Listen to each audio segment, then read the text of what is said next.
నమస్కారం, welcome to జనం కోసం జర్నలిజం న్యూస్.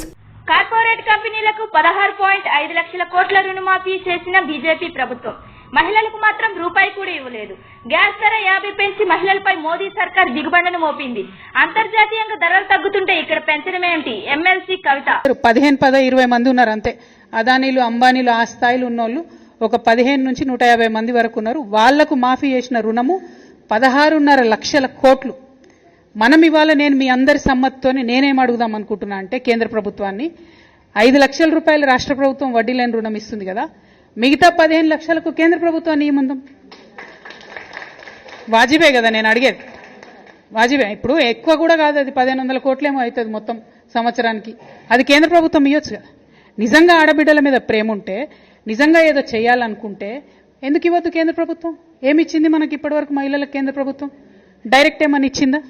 మళ్ళీ నిన్న కూడా గ్యాస్ సిలిండర్ ధర 50 రూపాయలు పెంచేసారు. అవునా కదా? ఎందుకు పెంచుతారో అర్థమైతలేదు. అక్కడనేమో ఇంటర్నేషనల్ మార్కెట్లో రేట్లు తగ్గుతున్నాయి, వీళ్ళేమో పెంచుతున్నారు.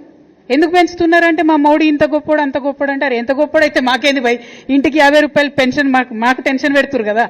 నేననేది ఏంటంటే కేంద్ర ప్రభుత్వం డైరెక్ట్గా ఇంతవరకు ఆడబిడ్డలకి